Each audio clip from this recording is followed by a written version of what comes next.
जय श्री सच्चिदानंद, जय श्रीमन नारायण। सतगुरु की महिमा अनंत, अनंत किया उपकार। लोचन अनंत उघाड़िया, अनंत लखावन हार।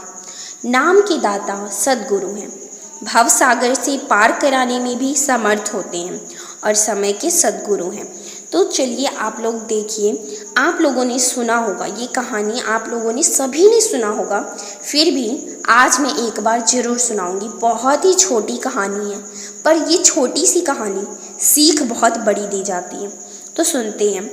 आप लोगों ने सुना ही होगा कि एक ऋषि गंगा के किनारे बैठकर भजन किया करते थे।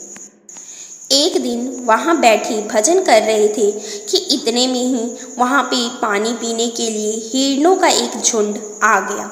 हिरण पानी पी रहे थे कि पीछे से सिंह की गर्जना सुनाई दी। जान सबको प्यारी होती है, इंसान जानवर सभी अपनी जान बचाने के लिए भागते हैं। तो यहाँ पे हिरणों का झुंड भी अपनी जान बचाने के लिए शेर की गर्जना जो होती है वो सुनकर भागने लगे। सभी हिरण वहाँ से भाग खड़े हुए, पर वहाँ पे एक हिरनी रह गई और वो ब्याने वाली थी, यानी बच्चे को जन्म देने वाली थी। तो सिंह की गर्जना से उसका गर्भपात वहीं पर हो गया और उसका बच्चा वहीं पर रह गया पर हिरनी चली गई।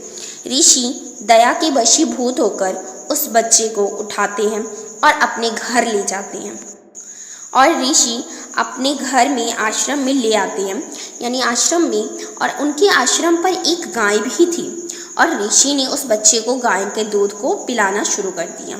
अब गाय का दूध पीने के बाद हिरन थोड़ा सा बड़ा हुआ। थोड़े दिनों में वह बच्चा घास खाना भी सीख गया। ऋषि जब भजन करने के लिए गंगा के किनारे जाने लगे तो उस बच्चे को भी साथ ले जाते और साथ में ले जाते बच्चा इधर उधर खेलता रहता और ऋषि अपना भजन करते रहते। एक दिन फिर वैसे ही हिरणों का झुंड आ गया और वह बच्चा हिरणों के साथ मिलकर चला गया। ऋषि को उस बच्चे के जाने का बड़ा ही दुख हुआ और उसी के चिंता में उनके प्राण निकल गए और ऋषि का जन्म जो हुआ, हिरण का जन्म मिला उनको। तो जन्म मिला, पर उनकी भजन की कमाई बाकी थी। उसने गुरु महाराज जी की कृपा से उन पर ज्ञान की कृपा बनी रही और उसने समझ लिया कि इस संसार की किसी भी वस्तु से प्रेम या प्रीत नहीं करना चाहिए और संसार से प्रीत ही दुखदाई है। संसार से प्रीत लगाना ही बहुत बड़ा दुख का कारण है। वह दूसरे हिरनियों से अलग रहता और सूखे पत्ते खाता। कुछ दिन बाद उसका शरीर छूट गया और उसका जन्म राजा के घर हुआ, मगर अब वह किसी से नहीं बोलते थे। बाद में वही ऋषि जड़ भरत के नाम से प्रसिद्ध हुए। हमारे कहने का भाव यह है कि अपनी सूरती को संसार से हटाकर, मन को संसार से हटाकर भगवान के नाम में लगाना चाहिए। यही धर्म है और इसी को मानवता कहते हैं। सच्ची सुख शांति पाने का संसार में इसके सिवाय दूसरा कोई भी उपाय नहीं है। तुलसीदास जी कहते हैं कि सुन खगेश हरि भक्ति बिहाई, जी सुख चाहई अन उपाई, 63 महासिंधु बिनु तरनी, पैर पार चाहई जड़ करनी। जैसा कि जो लोग भक्ति के अलावा अन्य बातों से या अन्य किसी साधन से सुख शांति चाहते हैं, उन्हें महामूर्ख बतलाया है। सच्ची शांति सभी के अंदर है, मगर मनुष्य उसे न जानने के कारण बाहर भटक रहा है। इसीलिए प्रत्येक मनुष्य को अपनी सूरती के अंतर भगवान में लगानी चाहिए। यही धर्म है और यही गत है और यही महापुरुषों को मानने का लाभ है। अभी थोड़े दिन पहले आगरा में एक सज्जन की चिट्ठी आई थी। उस समय हम पटना में सत्संग करने गए हुए थे। इसी बीच उसने दूसरा भी पत्र भेज दिया। उसने दूसरे पत्र में लिखा कि आपने मेरे पत्र का कोई उत्तर नहीं दिया। मालूम पड़ता है आप मेरे बहुत पापों को देखकर घबरा गए हैं और आप जानते हैं आप अपने आप को अब मेरे जैसे पापी को देखकर घबरा गए हैं और आप मेरे को पापों से उतरने के लिए असमर्थ समझते हैं। जैसे कि आप लोगों ने देखा पत्र में उस आदमी ने ऐसा लिखकर भेजा था। तो पर ऐसी बात नहीं है। देखो, हिमालय की बर्फ़ में एक कस्तूरी हिरण होता है।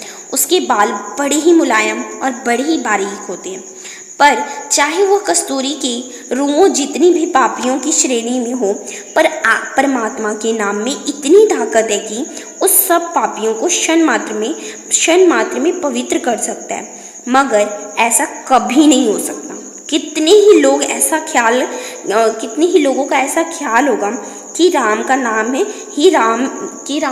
में ही राम है, लेकिन महामंत्र जो जपत महेश, काशी मुक्ति हेतु उपदेश, महिमा जासु जान गण राव, प्रथम पूज्यति नाम प्रभाव। नाम के प्रभाव से शिव जी ने जहर खाया और अमृत हो गया। नाम के प्रभाव से गणेश जी की प्रथम पूजा होने लगी।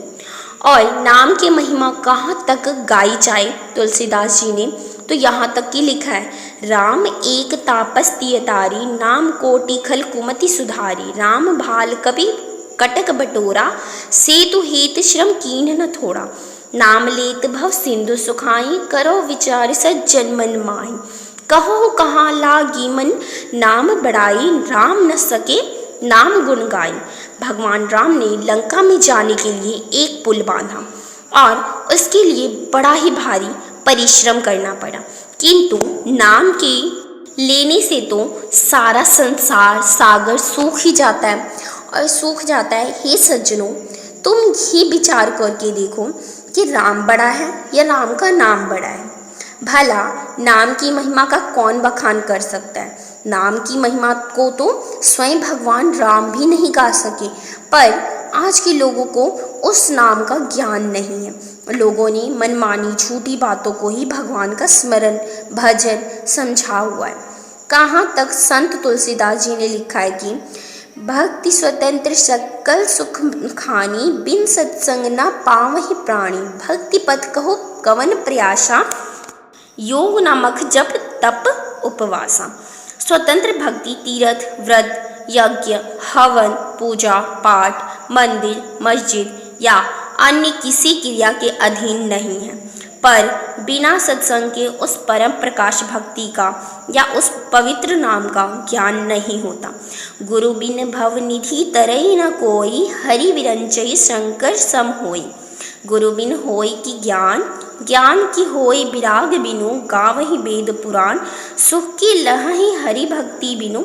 कई लोग कहते हैं कि गुरडम नहीं होना चाहिए। हम भी यही कहते हैं कि झूठ को ख़त्म करना चाहिए, पर जितनी भी संसार की कलाएं या विद्याएं हैं, इनका ज्ञान भी तो किसी के बताने पर ही हुआ है। जब लकीरों के खींचने का ज्ञान भी बिना किसी दूसरे के नहीं होता, तो अंदर के नाम और प्रकाश को बताने के लिए बिना गुरु के ज्ञान कैसे हो सकता है। तो आप लोग गुरु की तलाश करें, गुरु को बनाएं, गुरु आपको बनाएगा।